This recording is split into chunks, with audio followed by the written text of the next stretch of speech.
आदरणीय प्राचार्य सर, आदरणीय शिक्षक, इतर कर्मचारी, सदस्य आणि प्रिय विद्यार्थ्यांना पुढच्या वाटचालीस हार्दिक शुभेच्छा. आपल्या सर्वांना ठाऊक आहे की आज आपण सेंड ऑफ म्हणजे निरोप समारंभ साजरा करण्यासाठी जमलो आहोत.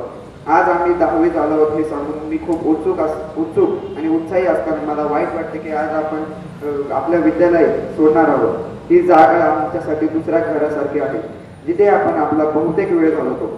शिक्षक खूप दयाळू आहेत आणि शिकण्याच्या संपूर्ण टप्प्यात सतत पाठिंबा देत असतात.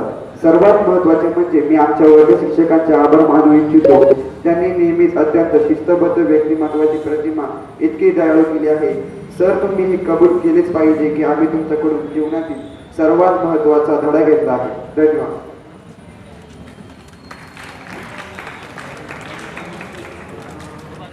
नमस्कार. माझा सर्व गुरुजनांना नमस्कार. या हायस्कूलमध्ये या वटवृक्षाच्या सावलीत आलेला एक छोटासा पक्षी आज निरोप देण्यास उभा आहे. आता इथे बसलेल्या प्रत्येक विद्यार्थ्याची अवस्था ही सासरी जाणाऱ्या नववधूप्रमाणे झालेली आहे.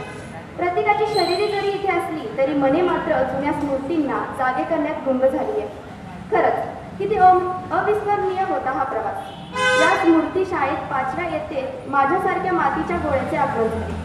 या मातीच्या गोळ्याला कधी प्रेमाचा स्पर्श देऊन तर कधी शिक्षेरूपी दिव्यात तावून सुलाखून एक मूर्तीचे रूप दिले ते येथील शिक्षकांनी. 5वी पासून जशी माझी शारीरिक उंची वाढली तशी मानसिक उंचीही वाढली. माझ्या गुरुजनांनी फक्त अभ्यासातील विषयांचीच माझी मैत्री जमली नाही, तर जगात कसे वागायचे, कसे जगायचे हे देखील शिकवले. अवघ्या 6 वर्षात या सुरवंटाचे रूपांतर फुलपाखरात झाले. सुरवंटाचे झाले पाखरू, सर्वत्र लागले भराऱ्या मारून. नवे जग, नवी आशा शोध घेण्याची जबर मनीषा. या शाळेने लावले वळण, त्यावर चढून यशाची चढ. हे वळण लावण्यासाठी गुरुजनांनी अविरत कष्ट घेतले. शिक्षकांनी आमच्या आज्ञांवर त्यांच्या ज्ञानाचा, अनुभवाचा, संस्कृतीचा लेप दिला. मनाच्या कोऱ्या करकरीत पाठीवर समतेचे, ममतेचे धडे गिरवले. आणि आज ती पाठी ज्ञानरत्नांनी शिगोशीच भरलेली आहे. शिस्तीशिवाय आयुष्य म्हणजे होका यंत्राशिवाय जहाज. म्हणून आमच्या जीवनाचा कटीपतंग न होण्यासाठी त्याने प्रेमाने शिस्तीचाही ढोस पाजला. हे सर्व करताना त्यांनी प्रत्येक विद्यार्थ्याला एकाच मापात तोडले नाही. प्रत्येक दगडातील देव शोधले, त्यावर संधिचारांचे घाव घातले आणि त्या दगडाला ज्याच्या त्याच्या गुणवैशिष्ट्याप्रमाणे देवाचे रूप दिले. उदाहरण घ्यायचे झाले तर नटराजाच्या मूर्तीलाही आकार मिळाला. शाळेने फक्त हुशार विद्यार्थ्यांचीच रास निर्माण केली नाही, तर उत्कृष्ट कलाकार व उत्तम खेळाडूंही निर्माण केले. माझ्या मनात आज रुंजी घालत आहे ती शाळेतील व्याख्याने, नाट्य वाचणे, एकांकिका बसवून प्रदर्शनांची तक्ते, वक्तृत्व स्पर्धा ते सत्र.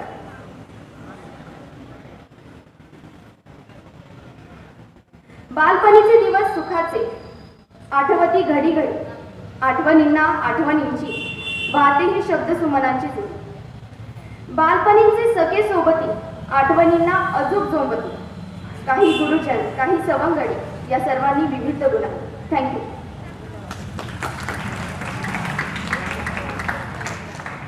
कविता आणि आपलं मनोगत तिने व्यक्त केलेलं आहे. विद्यार्थी मित्रांनो, खरं तर आपण अत्यंत लहान होता तेव्हा या शाळेत आलेलं आहे. काही मुलं तर बालवाडीत या शाळेमध्ये आहे.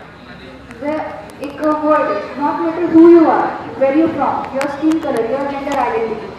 Just speak yourself. तुम्हाला जे वाटतं ना ते तुम्ही करा. दुसरे लोक सांगतील ते नाही. म्हणजे प्रत्येकजण म्हणतील की तू ह्या साईडला जा, त्या साईडला जा, असं नाही करायचं. आपल्याला जे आवडेल ना त्या क्षेत्रात तुम्ही पाऊल टाका. प्रत्येक जणाला वाटतं की आपण काहीतरी मोठं करावं, आपल्या आई बाबांचं नाव आपण मोठं करावं. मग ते करा, पण आपल्या कलेने. म्हणजे दुसऱ्या सांगतील म्हणून असं नाही करायचं. त्यामुळे आपल्याला जो वेळ सोपा वाटेल त्यानेच जायचं. पण तो वेळ इतकाही सोपा नसो की आपण लगेच त्या क्षेत्रात पुढे जाऊ. त्याच्यात थोडेसे खड्डे येऊन जाईल. मग आपण जितके आपल्याला मार्ग असतील ना, तितके आपल्याला जखमा होतील ना, तितके आपण त्या क्षेत्रात स्टेबल होऊ, तितके स्ट्रॉंग होऊ. त्यामुळे प्रत्येकजण आजपासून ठरवा की आपल्याला काय करायचं. म्हणजे आपल्या कलेनुसार आपल्याला काय करायचं. त्यामुळे इथे बसलेले सगळे शिक्षक आज आहे सेंड ऑफ आहे आपल्या सगळ्यांचा, आपण सोडून चाललोय. वाईटही वाटतंय, काही जण रडले कालपासून म्हणजे शेवटच्या दिवसापासूनच. त्यांचे चेहरे बघून मला खूप वाईट वाटलं. पण असं नाही, आपले शिक्षक आपल्याला कधी विसरणार नाही, आपणही त्यांना विसरायचं नाही. ते आपल्याला नेहमी मार्गदर्शन करत राहतील. प्रत्येकजण असं आहे की प्रत्येकाच्या चेहऱ्यावर आज काही हसतात आहे, काही रडतात आहे. पण असं नाही करू आपण. म्हणतात ना की बाय बाय करताना आपण नेहमी हसून करावं, म्हणजे आपल्याला रडायची वेळ येत नाही. त्यामुळे आज आपण आपल्या प्रत्येक शिक्षकांना हसून विदा करायचं. त्यांना अजिबात त्यांच्या डोळ्यातून अश्रू द्यायचे नाही त्यांना, कारण की त्यांनी आपल्याला इतकं शिकवलंय, त्यांनी आपल्याला घडवलंय. आणि ते जर तेच आपल्याला सोडून जाताना किंवा आपण त्यांना सोडून जाताना आपण जर रडलो तर त्यांच्या मनाला किती दुःख होईल. आपल्याला कितीही छड्या पडल्या असल्या तरी त्यांचं दुःख त्यांना येईल. आपल्याला कितीही मार बसला असला तरी त्यांच्याही हाताला लागला असेल ह्याचा आपण विचार करायचा आणि त्याच छडीचा आपण पुढे जाऊन वापर करायचा. आपल्याला कळायला पाहिजे की आपण छडी खाल्ली आहे, म्हणजे आपण सांगितलं पाहिजे पुढे येणारी आपली पिढी ती म्हणेल की आम्ही तर ऑनलाईन शिकतोय, तुम्ही कुठे शिकला. तर आपण सांगितलं पाहिजे ना, आम्ही शाळेत गेलेलो, आम्ही इतकी मस्ती केली. आता मला माहिती नाही की मी ह्या स्कूलमध्ये कधीपासून आहे, पण मी जेवढ्या वर्ष इथं शिकले तेवढं म्हणजे सगळ्यांकडून मार खाल्लेला आहे. म्हणजे लाडाने खाल्ला आहे, कधी कधी अभ्यास नाही केला म्हणून खाल्ला आहे. पण त्या छडीमुळेच आज मी जिथवर आहे ना, ते सगळं श्रेय त्यांना जातं. त्यामुळे ह्या शिक्षकांना माझं खरंच खूप मोठं त्यांना थँक्स. त्यामुळे कधीच विसरू नका की आपल्याला काय व्हायचं. आत्ता आपण ठरवून जा, ह्या शाळेतून आजचा शेवटचा दिवस आहे आपला. आज बाहेर निघताना आपल्याला ठरलं पाहिजे की आपण ह्या शाळेत 10 वर्षांनी परत येऊन कोण असणार आहे, आपण काय असणार आहे ह्याचं जरासं भान ठेवा. इथे रस्त्यावर हिंडत बसायचं नाही आपल्याला, मोठी डिग्री घेऊन इथं यायचं. आज प्रत्येक जणांचे इथे काही शिक्षक बसलेले आहेत की ते ह्याच शाळेतून शिकून आता इथे शिकवतात. काही जण असेच व्हा. आपल्याला बाहेर जाऊन इकडे तिकडे लक्ष नाही द्यायचं. आणि कॉलेजमध्ये जाऊन ना वाईट संगती आणि चांगल्या संगती अशा 2 असतात. तर आहे ना, तुम्ही चांगली संगती निवडा, कारण की वाईट संगती तेव्हा तुम्ही निवडता ना तर तुमचं करिअर कुठे जाईल तुम्ही विसरून जासाल की मी काय विचार केलेला आणि मी आत्ता कुठे. त्यामुळे तुम्ही भरकटू नका. आपण आज इथे जमलेलो सेंड ऑफ आहे, मी जास्त काही बोलणार नाही, इथेच थांबते. थँक्यू. आहे तर एकीकडे आनंद. आनंद याचे की आपण सर्व याहूनही मोठे होऊन उच्च शिक्षण घेण्यासाठी कधीही न अनुभवलेल्या कॉलेजमध्ये प्रवेश करणार आहोत. पण ह्या शाळेत परत कधीही युनिफॉर्म घालून ह्या वर्गांमध्ये बसायची संधी, तसेच या वर्गात परत मार्गदर्शन घेऊन विद्यार्थी म्हणून बसण्याची संधी आम्हाला कधीच मिळणार नाही याची एक खंत वाटते. सर्वात शेवटी जाता जाता मी शिक्षकांसाठी हिंदीतून एक छोटीशी कविता सादर करू इच्छिते. रंगों की बहार से होली सुंदर, दीपों की सजावट से दीपावली सुंदर. रंगों की बहार से होली सुंदर, दीपों की सजावट से दीपावली सुंदर. आप जैसे टीचरों से हम जैसे स्टूडेंट्स का भविष्य सुंदर. आप जैसे टीचरों से हम जैसे स्टूडेंट्स का भविष्य सुंदर. वर्ग आणि विद्यार्थी मित्रांनो, आज आपल्या निरोप समारंभासाठी आपण इथे जमलेलो आहोत. खरं तर हा दिवस आपल्या सर्वांसाठी भावूक दिवस आहे आणि याच दिवसानिमित्त मी आज माझे मनोगत मांडणार आहे. खरं तर यापूर्वी मी भरपूर वेळा भाषणे केली, परंतु ती माझ्या वडिलांनी लिहिलेली असायची. परंतु आज मी माझ्या शब्दात माझ्या भावना आणि माझे मनोगत मांडण्याचा प्रयत्न करीत आहे. आज आपले निरोप समारंभ, सर्वजण भाऊक आहेत आणि का नसावे.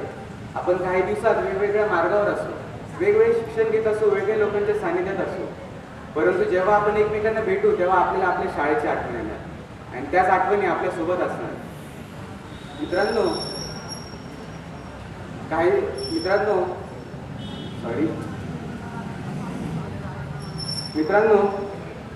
ही शाळा माझ्यासाठी तर माझे घरच आहे. माझ्या जीवनातील एक महत्त्वाचा भाग आहे. माझे 12वी ते आता 10वी असे 12 वर्षाचे शिक्षण या शाळेत पूर्ण झाले. या शाळेत मी वाढलो, मी मोठा झालो, मी ज्ञान प्राप्त केले, भावंडांसारखे मित्र मिळवले आणि या शाळेने मला संस्कार धन दिले जे या जगाच्या पाठीवर मला कोणी देऊ शकत नाही. गंमत पहा ना, आपण शाळेचा आपला पहिला दिवस हा रडत असतो आणि आता शाळेचे काही शेवटचे दिवसही आपण रडतच आहोत. तेव्हा रडत होतो कारण आपल्याला तेव्हा शाळेत यायचे नव्हते, आणि आता रडत आहोत कारण आपल्याला शाळेतून जायचे नाही. शाळेत मी एक अनोळखी म्हणून प्रवेश केला. सर्व अनोळखीचे कोणी ओळखीचे नाही, पण कधी काळाच्या ओघात या शाळेने मला आपलेसे केले समजले नाही. कधी शाळा माझी आणि मी या शाळेचं झालं कळालेच नाही. आपण आपल्या जीवनातील काही अनमोल वर्षे या शाळेत जगलो. या काळात आपण नवे सवंगडी बनवले, त्यांच्यासोबत मस्ती केली, त्यांच्यासोबत शिक्षण घेतले, त्यांच्यासोबत अनेक चुकाही केल्या आणि त्यांच्यासाठी शिक्षाही भोगली. परंतु आज समजते की ती शिक्षा ही शिक्षा नव्हे, तर अंधारातून प्रकाशाकडे येण्याची एक संधी होती. आणि त्या संधीचे सोने तेव्हा झाले जेव्हा आयुष्यात शिक्षकांचा सहवास लाभला. त्या शिक्षकांनी वेळोवेळी मार्गदर्शन केले, जीवन कसे जगावे हे समजवले, यशस्वी व सुखी जीवन कसे जगतात, कसे जगावे हे त्यांच्याद्वारे आपल्याला समजले. आपण ऐकूनच आहोत की आपले पहिले गुरु हे आपले शिक्षक आई असते व दुसरे गुरु हे आपले शिक्षक असतात. आणि हे शिक्षक मला शाळेच्या माध्यमातून मिळाले. त्यांनीच मला प्रेरणा दिली, आत्मविश्वासी कसे व्हावे हे शिकवले. ज्यावेळी मी अनेक शिष्यवृत्ती MTS अशा परीक्षांना बसलो, तेव्हाच त्यांनी मला वेळोवेळी मार्गदर्शन केले आणि त्यांच्यामुळेच मी यामध्ये यशस्वी झालो. मित्रांनो, शिक्षक हे मेणबत्तीसारखे असतात. आपले जीवन उज्ज्वल आणि प्रज्वल होण्यासाठी ते स्वतःची झीज करतात. मित्रांनो, आपल्याला हा मनुष्यजन्म दुर्लभ असा अनमोल असा मनुष्यजन्म मिळाला आहे. या मनुष्यजन्माची सार्थक होण्यासाठी आपल्याला या जीवनात गुरुची आवश्यकता असते. आपली या संसाररूपी भवसागरातून आपली नौका हे शिक्षक आपल्या किनाऱ्यापर्यंत सुखरूप पोहोचू शकतात. मित्रांनो, आता हे आपलं 10वीचं वर्ष, आपल्या आयुष्यातील महत्त्वाचा टप्पा. याच्यानंतर गरजेचे आहे की आपण चांगल्या लोकांच्या सानिध्यात राहावे, चांगल्या मित्रांचा सहवास घ्यावा, चांगल्या लोकांचे मार्गदर्शन घ्यावे, चांगले व वाईट यामधील फरक समजून घ्यावा. आणि जेव्हा आपण हे सर्व करू तेव्हाच आपण जीवनात खऱ्या अर्थाने यशस्वी होऊ शकतो. मित्रांनो, जाता आता जास्त बोलणार नाही, परंतु शिक्षण घेत असताना जर माझ्याकडून काही चुका झाल्या असेल, जर काही चुकीचे वर्तन झाले असेल तर मी त्यांची माफी मागतो. आणि आज खऱ्या अर्थाने समजते की शाळा हे एक मंदिर आहे आणि शाळेतील शिक्षक दैवत आहे. आणि याच दैवतांच्या चरणी माझी प्रार्थना आहे की आमच्या सर्वांच्या भावी उज्ज्वल जीवनासाठी असेच आमच्यावर आशीर्वाद राहू द्या. Thank you. Good morning to honorable chief guest, respected teachers and dear friends. Today I am here to deliver a speech on our teachers. I hope you listen it carefully. My name is Tarun Rabka, I studied in 10th class in Division B. Respected Mundeshwar is my class teacher. I would like to say that thanks to all of you for you given me such a great opportunity to speak something on our teachers. First, I thank to our teachers for they always help me to complete school activities on time. They always help me guide me to acquire the extra knowledge of the world. A teacher not teaches only book lessons but also teaches life lessons. They showed me the importance of hard work. All teachers are my favorite. All teachers are efficient, charming, helpful and respectful. Thanks once again to all teachers for their showing me the right way in life. Thank you.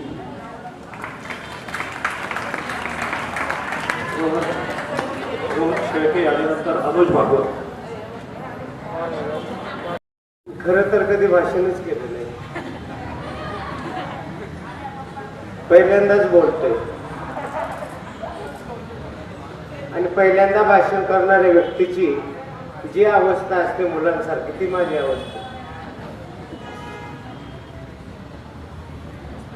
या वर्षी सन 2021-22 मध्ये online offline शिक्षण आपण घेतलं. आता प्रत्येकाच्या पदरात काय पडलं आणि किती पाडून घेतला हा महत्वाचा भाग. परंतु अजूनही वेळ गेलेली नाही. काही विद्यार्थ्यांचा अभ्यास जर अपूर्ण असेल, त्यांनी जर मनोमन ठरवलं तर नक्की ते चांगलं उत्तुंग असं यश प्राप्त करू शकतात. त्याच्यासाठी फक्त थोडीशी आता शेवटच्या स्टेपला प्रयत्नांची आणि कष्टाची जिद्द ठेवा. यश हे तुमच्याच हातात आहे. नक्की तुम्ही यशस्वी होतात. 100% आपल्या शाळेचा रिझल्ट लागेल आणि शाळेचं नाव, संस्थेचं नाव अधिक तुम्ही उज्ज्वल कराल असा आम्हा सर्व शिक्षकांना आत्मविश्वास आहे आणि ते तुम्ही निश्चित साध्य करणार ही खात्री आहे. तर सर्व विद्यार्थी मित्रांना परीक्षेच्या हार्दिक शुभेच्छा. यशवंत व्हा. धन्यवाद. शाळा कॉलेज बुडवणारी पोरं वर्गात नियमित बसू लागली. शाळा कॉलेज बुडवणारी पोरं वर्गात नियमित दिसू लागली, कारण प्रत्येक पोरीत त्यांना आरची दिसू लागली. त्याला त्या चित्रपटाचा किंवा एवढा तर उपयोग झाला, खूप झाला. तर मित्रांनो, असाच एक मुलगा एका मुलीला आरचीच म्हणायचा आणि तिला सारखं विचारायचा, माझ्याबरोबर फिरायला येशील का, डेटिंगला येशील का, शॉपिंगला येशील का, पण तिची इच्छा नसते. एक दिवशी हा तिला रस्त्यामध्ये आडवतो आणि तिला म्हणतो, मला भरलं तुझं वार ग, मी तुझा उमेदवार ग, तुझ्या एक मतासाठी माझं काळीज तुटतंय, जेव्हा बघतीस तू माझ्याकडं मला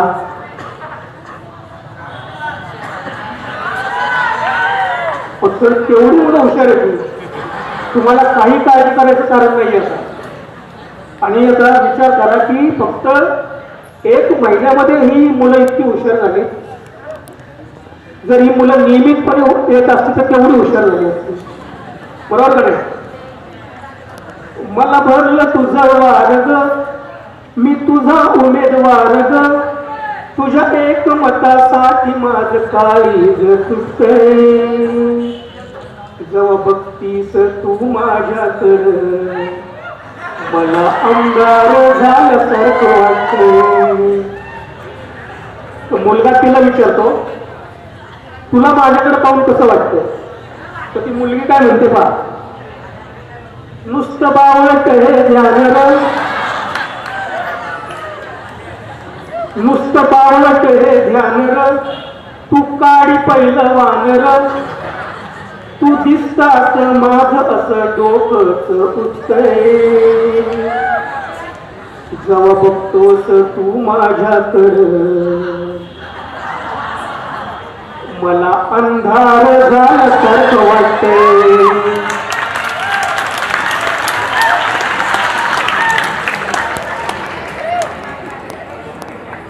पण हा मुलगा तिला काही जुमानत नाही. तिला म्हणतो, नाही नाही आपण कुठंतरी जायचं. तर ती मुलगी म्हणते, ठीक आहे, यातून काहीतरी मार्ग काढूया, सोक्षमोक्ष एकदा लावून टाकू. आणि ती त्याला सांगते, ठीक आहे चल आपण या दिवशी या ठिकाणी इथं भेटूया. मग तो दिवस उजाडतो, ती वेळ येते आणि हा मुलगा तिच्या आधी तिथं जाऊन उभा राहतो आणि ती त्याला येताना दिसते. पण हा काय म्हणतो पहा,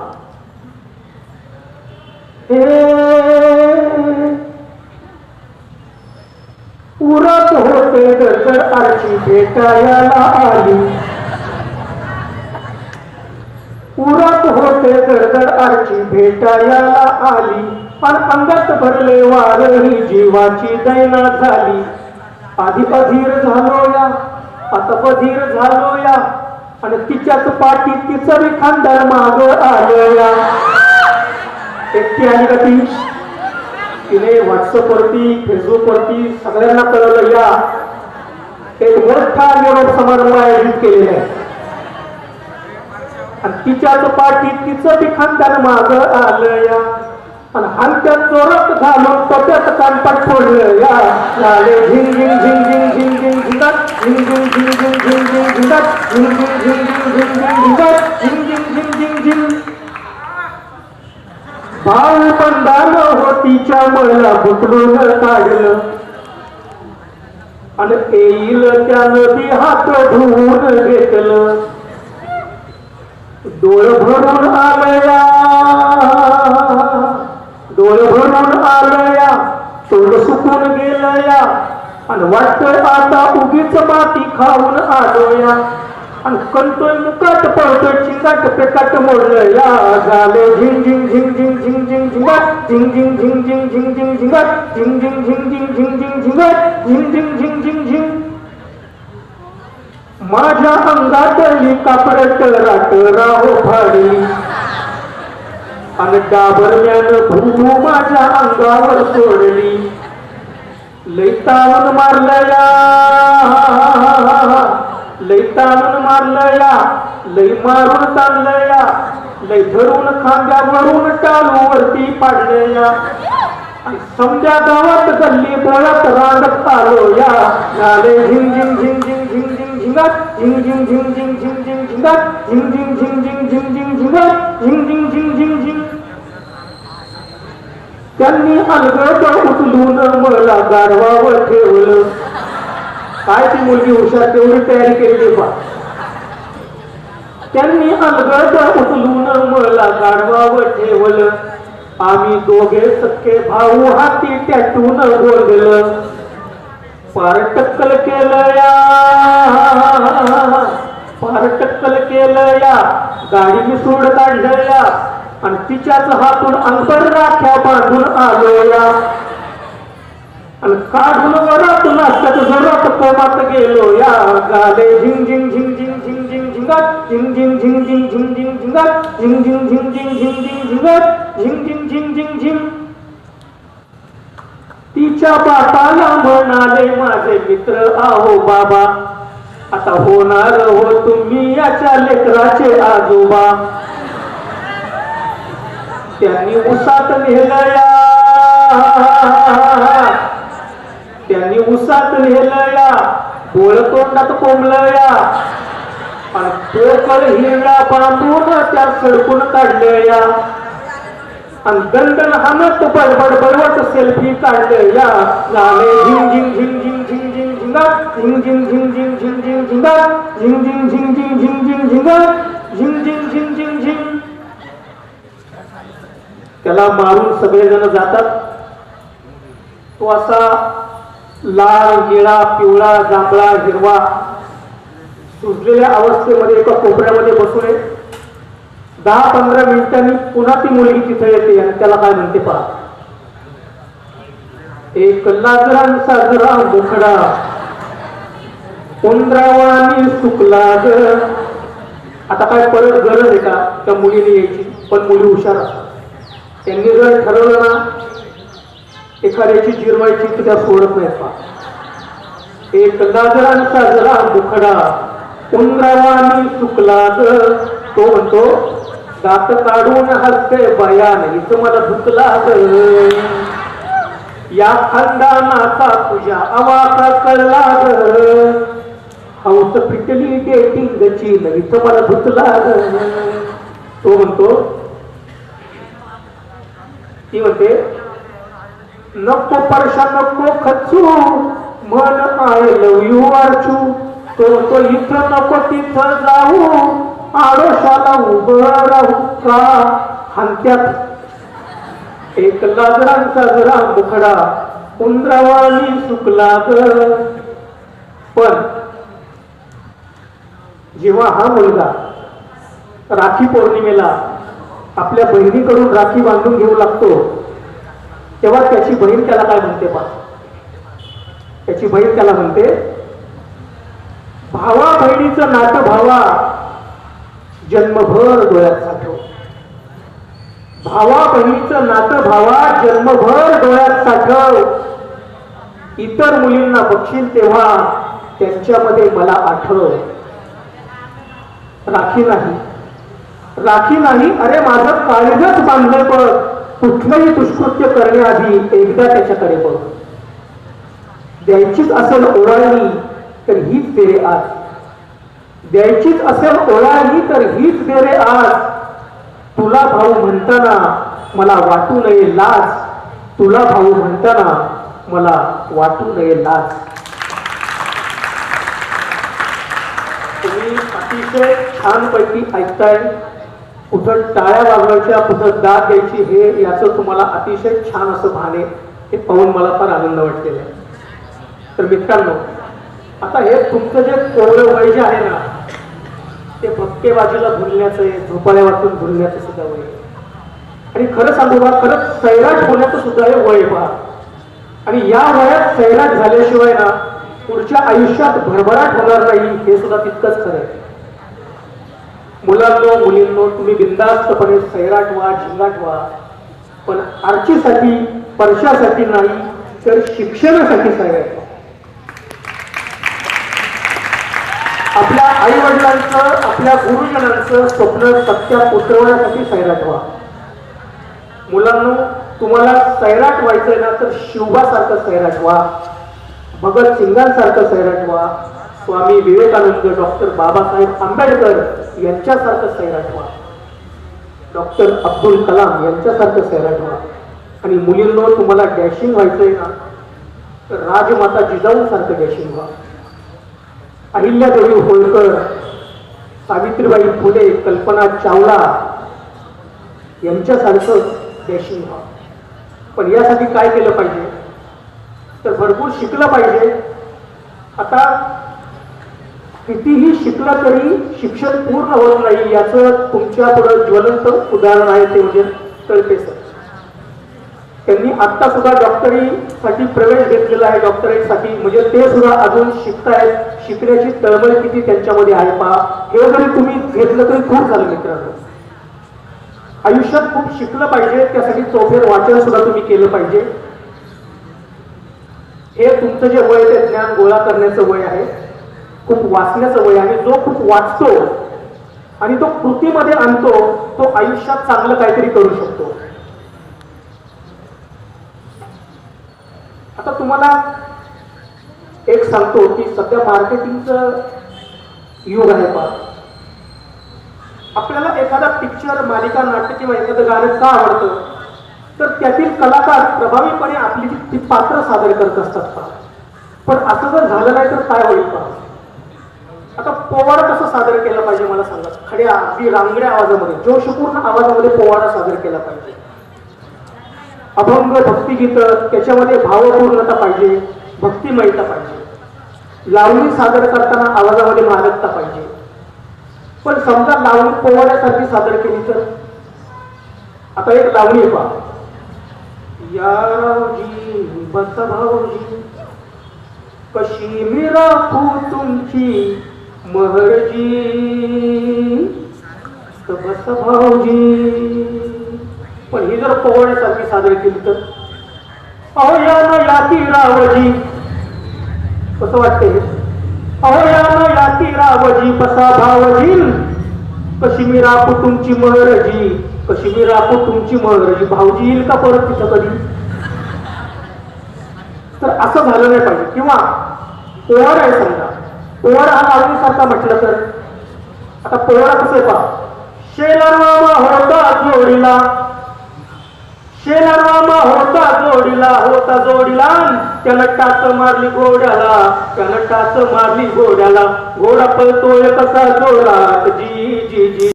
फक्त 4-5 गोष्टींवरती भर असतो, बाकी काही नसतं.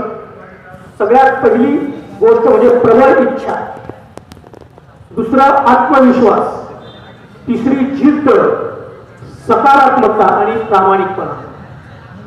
आता प्रबळ इच्छा जी आहे ना ती सचिन तेंडुलकर सारखी असली पाहिजे पहा. सचिन तेंडुलकर जेव्हा 11 वर्षांचा होता ना तेव्हा त्याने आपल्या वडिलांना सांगितलं की मला क्रिकेटमध्येच करिअर करायचंय.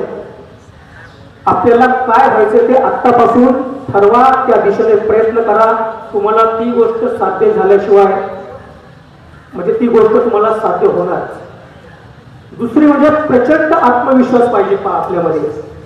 त्यासाठी मी उदाहरण घेते शाहरुख खानचं. शाहरुख खान फक्त एक बॅग घेऊन मुंबईमध्ये आला होता आणि मुंबईमध्ये जेव्हा त्याने पाऊल ठेवलं तेव्हा त्याने एक मनामध्ये ठरवलं की एक ना एक दिवस मी या मुंबईवरती राज्य करीन. आणि आज त्याने ते शब्द त्याचे खरे ठरवले. तिसरी गोष्ट म्हणजे जिद्द, जिद्द ही एडिसन सारखी पाहिजे पहा. 999 वेळा त्याने एक प्रयोग सक्सेस होण्यासाठी केला परंतु अपयश आलं. शेवटी 1000 वेळी त्याला यश आलं. एडिसन सारखी जिद्द प्रत्येकाने ठेवली पाहिजे. अपयश ही यशाची पहिली पायरी असं समजून आपण वागलं पाहिजे. यश तुम्हाला मिळणार. सकारात्मकता ही नेपोलियन करून तुम्ही शिकली पाहिजे. नेपोलियन जेव्हा जग जिंकत चालला होता तेव्हा तो बोटीतून एका किनाऱ्यावरती आला दुसऱ्या देशाच्या आणि किनाऱ्यावरती त्यांनी पाऊल ठेवलं आणि तो धपकन पडला. त्याचा सेनापती त्याला म्हटला की हा आपल्याला अपशकुन झालेला आहे, तुम्ही पहिल्यांदा इथं पाऊल ठेवताच तुम्ही पडलेले आहात. पण नेपोलियन त्याला काय म्हटलं बा, अरे हा अपशकून नाहीये, इथल्या या मातीने मला आलिंगन दिलेले, म्हणजे हा प्रदेश आपण जिंकणारच, एवढी सकारात्मकता आहे. तर हे 4-5 वर्ष तुमच्याकडे असतील तर तुम्हाला तुमचं ध्येय साध्य करण्यापासून कोणीही रोखू शकत नाही.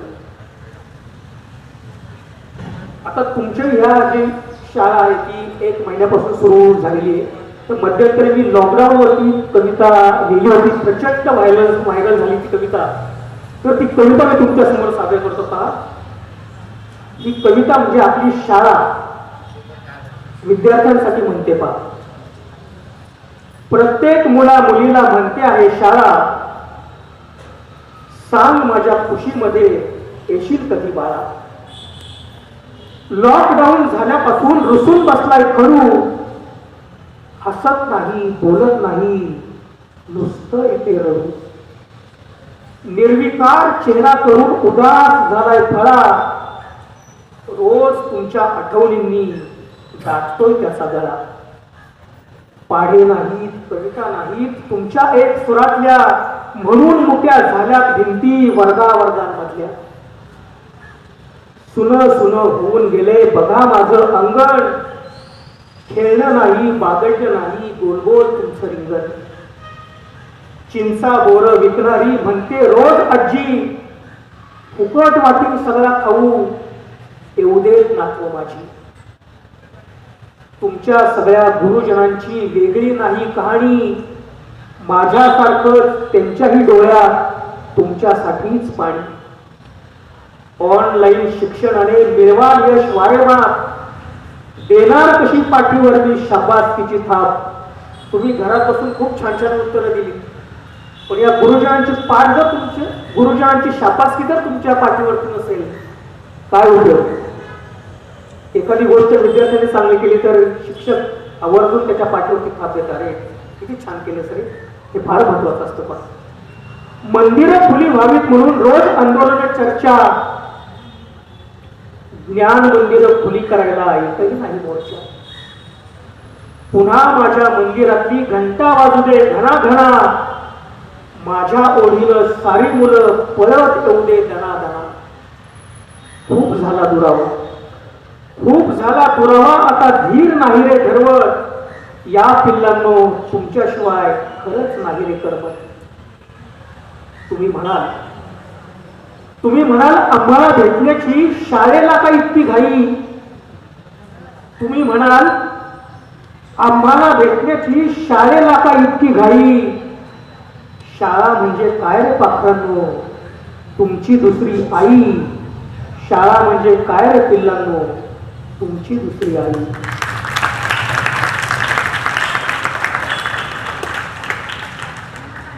आईवरून विषय निघाला तर ज्या कवितेने माझी सुरुवात झाली किंवा ज्या कवितेने संपूर्ण महाराष्ट्रामध्ये मला नेलं त्या कवितेच्या आई कवितेच्या काही ओळी ऐकवतो, त्यानंतर बाप कवितेच्या ओळी ऐकवतो आणि मी थांबतो. फुलांवरी प्रेम इथे सारे जण करतात, जिची काट्यांवर माया तिला आई म्हणतात. चिंध्या रंगीत जोडून जरी झाकलेले अंग, म्हणे माझ्या संसाराला इंद्रधनुष्याचे रंग. 3 रंगांचं धरूत आई कुणाची नेसते, तेव्हा तिच्यामध्ये मला भारत माताच दिसते. मीठ मिसळ कशात सारे खारटच होई.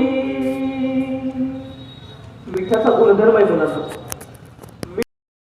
थेंब पुन्हा दिसणार कसा. आणि मित्रांनो शेवटच्या फक्त ओळी सादर करतो. बाप म्हणजे जसे की एक झाडच बोली, बाप म्हणजे मुलांची जणू अव्यक्त माऊली. धन्यवाद.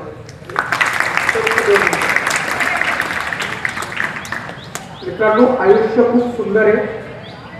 मस्तपैकी प्रत्येक क्षणाचा आनंद घेत जगा आणि इतकं मोठं व्हा की तुमच्या कर्तृत्वापुढं हिमालय सुद्धा छोटा वाटला पाहिजे. आणि आयुष्यात कोणीही व्हा पण प्रत्येक जण तुम्हाला चांगला माणूस म्हटलं पाहिजे. आणि तुमचं नाव निघालं की तुमच्या आई वडिलांना, मित्रमंडळींना, गुरुजनांना तुमचा अभिमान वाटला पाहिजे. आणि या अनुषंगानं उद्या कविश्रेष्ठ कुसुमाग्रज यांच्या नावाने मराठी भाषा दिन साजरा केला जातो. तर प्रत्येकाला काळजी असते की भाषा टिकेल मराठी, परंतु मी सांगत असतो भाषा टिकेल मराठी, भाषा टिकेल मराठी, नका पडू काळजीत, हिला पूजतोय आम्ही काळजाच्या पालखीत. आहे रक्तात मराठी, आहे रक्तात मराठी, आहे आत्म्यात मराठी, राखे कुणी उठतील फक्त शब्दच मराठी. टीकाकारांना पूर्ण फक्त उरेल मराठी, अशी प्राणप्रिय भाषा माझी मराठी. मराठी अशी प्राणप्रिय भाषा माझी मराठी. मराठी तुमच्या पुढच्या आयुष्यासाठी तुम्हाला भरपूर शुभेच्छा देतो. सगळं काही तुमच्या मनासारखं घडो. आणि या अतिशय सुंदर अशा कार्यक्रमाला मला आवर्जून निमंत्रित केल्याबद्दल आपल्या विद्यालयाचे आदरणीय प्राचार्य, उपप्राचार्य, पर्यवेक्षक, सर्व गुरुजन वर्गाने आपल्यातील दुवा आदरणीय तळपे सर आणि तुम्हाला सुद्धा भरपूर धन्यवाद देतो, शुभेच्छा देतो. जय महाराष्ट्र, जय माय मराठी. धन्यवाद.